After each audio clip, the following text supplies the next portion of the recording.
the goofy ass front end, dude. I love it.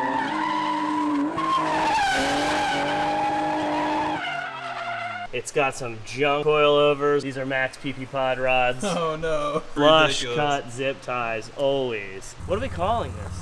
The ugly duckling. The ugly duckling? I think Euro trash is better. We don't have to name cars, it's kind of lame anyway, but it's kind of funny to have like a hashtag tied to a car so you can see things. And then also what other people think is like yours, but Euro trash hashtag is definitely already taken. Anyways, I've been a big compact guy for a while, meaning like TI models, which is like the hatchback, kind of like CRXs but rear wheel drive. The E36 has some flaws to it, except it looks fantastic. This car has no flaws to it. I think it looks cool, but other people think it's really ugly. I found this car about a year ago. I purchased it, and I'm just now finally getting my hands on it to be able to have it down here and do some work to it. It's E46 Ti, and it's right-hand drive. And the reason I got a right-hand drive one is because I wanted a car that I could do some right-hand drive practice with. Every time I go to Japan, every time I go to Australia, every time I go everywhere, it takes me an entire day to get used to right-hand drive again and comfortable. It's way different than driving a right-hand drive car on the street. The pivoting, the feeling, and what I've learned my whole life goes out the window. Handbrake placement and shifter is never really the problem. It's normally just the actual physical location of me in the car and how it kind of yaws. I want to share this car with you because I'm really excited on it. And obviously the front end is probably something, if you've never seen one of these before, is very, very different. It is very goofy. And I think they did it because so many people bought 318 Ti's, 316 Ti's overseas, the hatchback ones, because they were the cheapest, and they looked very, very similar. The front end was exactly the same. Most of the body parts looked similar. They weren't, but they were. So this front end, I feel like BMW probably did this just because they were like, oh, it's a cheaper, compact, low-cost car. It's meant to be efficient. That's people who still want a BMW. They put this front end on it. It's not really an enthusiast front end. It's kind of more of just a goofy front end, but it's the only car with it, so it makes it kind of cool to me. Like, I'm probably gonna swap it to a regular E46 front end. I think the ZHP front end would look really good with this, so we'll see. It's got some RPF 1s up front and a little bit of spacer to get some clearance because we're going to put tie rods on it here now shortly, give it some more angle. The body line on the side is different, so I realistically probably need to find an entire one of these overseas somewhere and strip it of all of its body panels, put it on a pallet and ship them over here because I'm an idiot and I'm probably the only person with one of these here, so I need to get spares for it. The back end, in TI fashion, is chopped off short. It's a hatchback. Lifts up, it's got the cargo cover there, the Euro triangle and all that. Got this rad exhaust tip on here. We'll get it on the lift and I'll show you the full exhaust. It's actually pretty quiet, but that's like super Euro trash. I love it. School drift wheels on the back.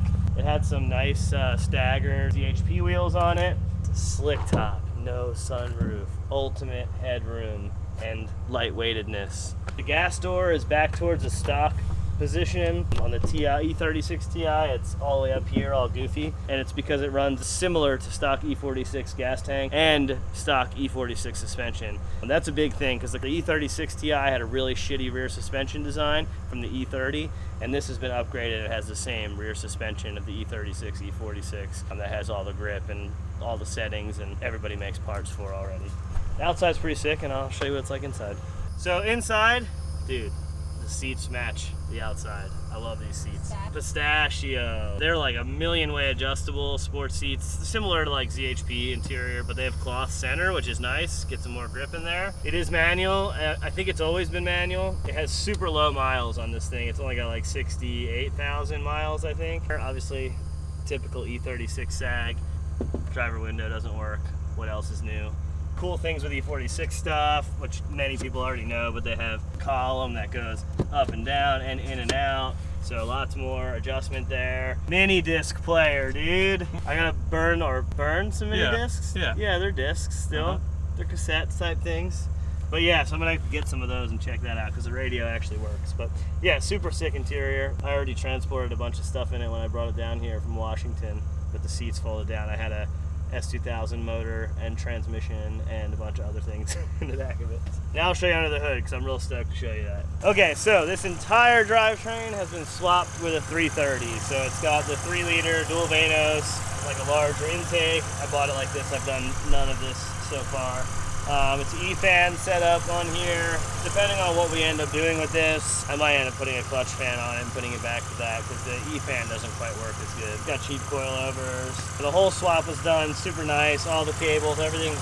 They basically did the full subframe dropout of a 330 and put it in here. So with a good ECU tune, it's probably right at about 230, 240 wheel, which will be plenty for what we want to use it for right now. Like, it's a little bit more than my school cars even have. So we're gonna toss this on the lift. I haven't seen underneath, so I'm excited to see what's going on in there. Hopefully it's all 330 stuff and it has ZF in it, so we'll see. Underneath this thing is pretty wild because the guy swapped everything from the ZHP. So it's got ZF, ZHP motor. It has a 5-speed ZF. I guess maybe he sold the 6-speed, not sure. It's got all the ZHP running gear back here. It's got 362 diff, which I had a friend of mine in Washington weld up. It's got the beefy 330 axles. It's got some junk coilovers and lower control arms on it. I don't even know. These are Max PP Pod rods. Oh no. Junk, dude. Stop putting those on your car. Leave it stock and put lowering springs on it. These are so junk. Stop. They go low. Yeah, it would be better for you to just remove your stock shit and use nothing than this trash. Quit wasting your money. God damn. I know. A bunch of you probably have them. It's fine. You didn't hear me tell you this now. So now sell them and get anything else. It has not had the subframe reinforced yet. And I think I'm gonna end up long-term putting a full M3 subframe in here. From what I gather currently, and I could be wrong, but at least what I'm looking at, the subframe pickup points are the same as regular E46 M3, so I believe I can swap this in. The spare tire well is super goofy on this, so that'll have to come out, and some other little things will have to be modified, but it looks, and I could be wrong, I'm gonna start doing some part number research, but it looks like the M3 subframe will actually completely fit in here. If not, this diff will hold most of what we're gonna do. I don't know exactly what the future lies. It's definitely needs subframe reinforced. It has stock trailing arm bushings, so we need to do that. It has a 3-inch exhaust that is actually well fabricated, but poorly welded. It's got good brackets, it's very strong and sturdy, but the welding is just so-so. It's got a decent resonator and a decent muffler, so it's not super loud. It'll hold around and stay on the car until we change something major, and it's 3-inch already, so it's ready for most stuff. 330 trailing arms, brakes, all that stuff is done already, so that's nice. That stuff's the strongest non-M stuff you can buy, and it's all OEM, which is really good. The aftermarket axles tend to break all the time. Stock arms, everything up front, just everything. It looks like he just swapped everything over from the ZHP, like I was saying. I don't know if the oil pump nut's been done yet, and it revs. It's got some sort of flash in it. I don't know. So we're chancing it there. If you guys don't know, the oil pump nut likes to spin off of these, and then you lose the oil pump. So usually you either tack it, but I prefer to safety wire it. Just drill a hole through the nut and wire it to the gear. That way it can't loosen itself. I have to buy a right-hand drive steering rack, so if you're watching this and you have one in the States, let me know. I need to get one as a spare because it's totally different. Everything else is very much similar though. I'm excited. I'm gonna throw these tie rods on there. CD tie rods, and they'd have a machined spacer built in here so they can have the rack travel a little bit farther, and it's really smooth on the end of it so it doesn't damage the rack as well. So this will give us another like 7 or 8 degrees. I'm gonna change the front wheels out, put a little bit more camber in it, and that should get us set up to at least go drive it a little bit and try it out. It doesn't really need more angle to go drifting, but since I have these already and the alignment's all jacked, I figure I might as well do it at the same time. Somebody already got in here and removed the steering stops. I already had a little extra angle. Normally there's a little stop right here. Typically people change the tie rods and forget to put them back on. Ooh, whoever did this put anti-seize on it too. It's the little things. It's the little things. Knows how to work on cars, puts Max PP Pod rods on this car. So you can see how much larger it is. And then the insides of this are built much better. And then the spacer is integrated into the tie rod, so gives you some more angle while we're at it. Old school tricks there. Ooh, first try. First try. Always put your boots back on. Everybody who doesn't run boots, especially if you have an electric rack. And always cut your zip ties flush. Oh my god. If you don't have one of these, you're missing out on $7 or $9 or whatever they are, dude. Dude, flush cut zip ties, always. Beep, beep, beep, beep. Cars from up north. That worked way better than expected. expected. You can see the rust flying out of when I turn, watch. All the rust in here that I was getting out, that I anti-seized it, so it would hopefully go in smoother. It's giving me some struggles here at the end. The tie rods push the pivot point out a little bit, so you gotta realign it afterwards. And then obviously if you have tie rods, then you change them, you pretty much mess the alignment up no matter what, unless you measure it to the 1/16th of a millimeter type scenario. I'm an idiot. I left my light on, so now the battery's dead. These jump boxes are like the most insane thing ever.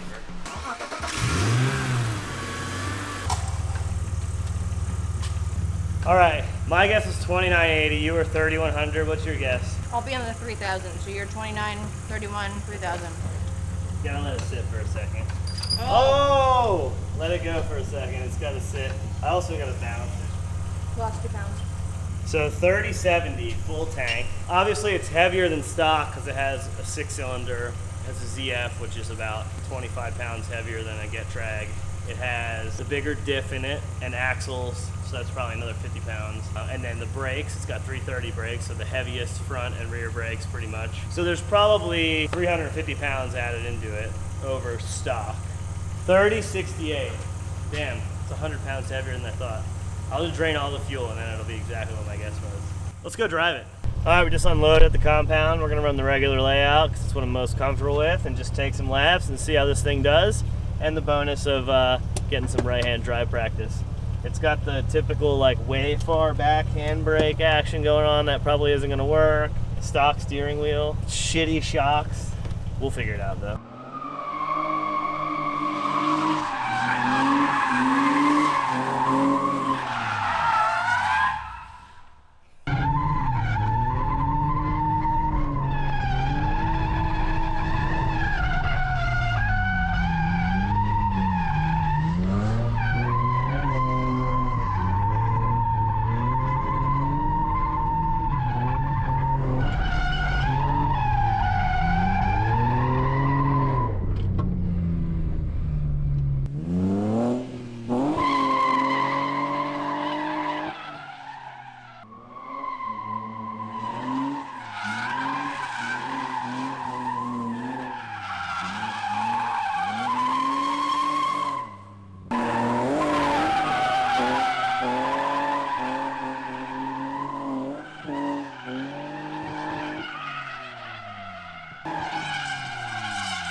Does it look dumb as shit drifting? No. It's basically a TI, so you're used to it. The goofy ass front end, dude. I love it.